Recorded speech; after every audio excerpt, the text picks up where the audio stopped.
8:52, time for our tips segment. We're here today with attorney Josh Winger from the law firm of Byrd & Byrd, LLC. Good morning, Josh. Good morning, Bill. Thanks for having me on the show again. It's always a pleasure. I hear the word probate thrown around a lot recently, Josh, as a bad thing and something that absolutely needs to be avoided. What exactly is probate? Well, sure, Bill. Probate can seem scary, but I think that often is because it's a word that's just not used much these days. Probate is actually an old English word from the 1400s. Probate simply is just the court process of administering certain assets of a person after that person's life. In Maryland, probate starts at the Register of Wills. Each of the 23 counties and Baltimore City has its own Register of Wills. Now, the name Register of Wills is a bit of a misnomer because the Register of Wills also handles estates for people who pass away without having a last will and testament. Each Register of Wills is actually the clerk for that geographical location's probate court, which in Maryland is called the Orphans Court. Again, the term Orphans Court has an Old English origin, and again, the term can be a little bit off-putting for some people, and it's a bit of a misnomer because the Orphans Court handles many matters other than orphans. Essentially, probate court, or probate assets, are anything of which you are the last living owner and for which you have not designated a direct beneficiary, such as life insurance, retirement accounts. The typical assets, or typical probate assets, are your home, bank accounts, stocks, and bonds. Okay, so how does the Register of Wills know what to do for a person who passes away without a will? Well, since about 60% of the general public pass away without a will, a large portion of what the Register of Wills work revolves around what we call informally the state's rule book. These are laws that the state has in place for estates of people who pass away without a will, or for people whose will is just plain silent on a particular issue. One example of a law in the quote-unquote state's rule book is for who will inherit from your estate if you do not have a proper will stating who you want to inherit in your estate. Another example is who has the priority to serve as the executor of your estate if you do not have a proper will designating who you want to be your executor. So what you're saying seems simple. If all my probate property is in Maryland, what if I also own some probate property outside of the state of Maryland, like Delaware or Virginia or someplace like that? Sure, yeah, that's a very good question. And things normally are not much more complex if you own property in more than one place. But generally, the state where you are resident at the time of your death serves as the location of your primary probate estate. If you own property such as land or a rental home, something like that, in another state or country, then that other state or country serves as a secondary or ancillary estate.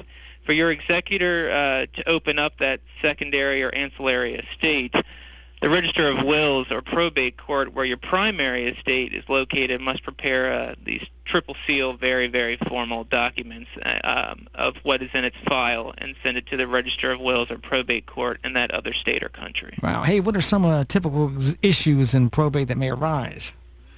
Sure. Well, some examples of responsibilities that an executor has are payment of your funeral expenses, dealing with challenges to your will, resolving your debts. As to the debts, debts break down to secured and unsecured debts. Secured debts, if you have a mortgage on your home or a lien on your car, a car loan. Unsecured debts are like credit cards, hospital bills, and if any hospital or credit card company should file a claim against your estate, they have to do that in order to try to be paid from your estate. In Maryland, for example, unsecured claims normally need to be filed within 6 months from the date of your death. A will also allows the creator of the will to make specific bequests, meaning giving specific items or dollar amounts to certain people, churches, schools, charities, things like that. By contrast, the debts, taxes, and other expenses in your estate are normally paid out of the rest of your probate estate. And the leftover amount is called the residuary estate, and it's divided up by percentages to whoever you want, whoever you name in your will. Okay, so is probate something that should be avoided? Well, for a lot of people, probate really isn't that bad. For some people, the court due dates can even be a nice organizational tool in the busyness of life to make sure that the process is completed for your deceased loved one's affairs, and that it stays on track and actually does conclude. The probate court oversight can also be helpful to ensure your directions in your will are actually honored when you pass away. Also, in Maryland, many states qualify for what's called modified administration, which is just a formal word for a simplified probate process that cuts down on the paperwork when your immediate family are your beneficiaries. Now, the two main things that people generally do dislike about probate is that the probate process is a public record once your estate is opened, and two, that the process can take longer than some non-probate ways to distribute assets, such as trusts or pay-on-death beneficiaries.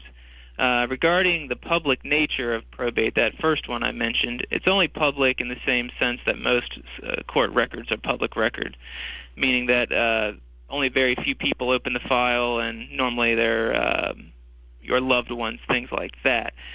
Still, we understand that privacy can be a very important concern, and if it is for you, then using a non-probate way to transfer your assets is a preference, and we can absolutely help you prepare a non-probate estate plan too.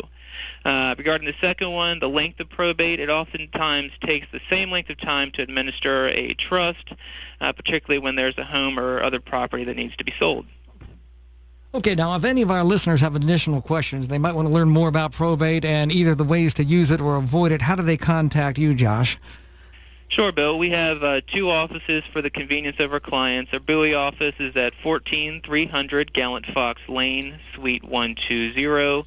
20715 is the zip code, and our second office is in Prince Frederick at 30 Industry Lane, zip code 20678.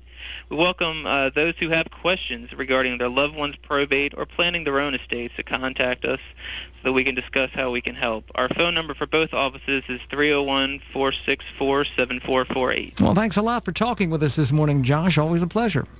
Sure. Thank you very much, Bill, for having me on the show. Okay, we'll see you next time. That's Josh Winger from the law firm of Byrd & Byrd, LLC, attorneys at law, elder law attorneys with offices in Bowie and Prince Frederick, Maryland. Not just good lawyers, good counsel.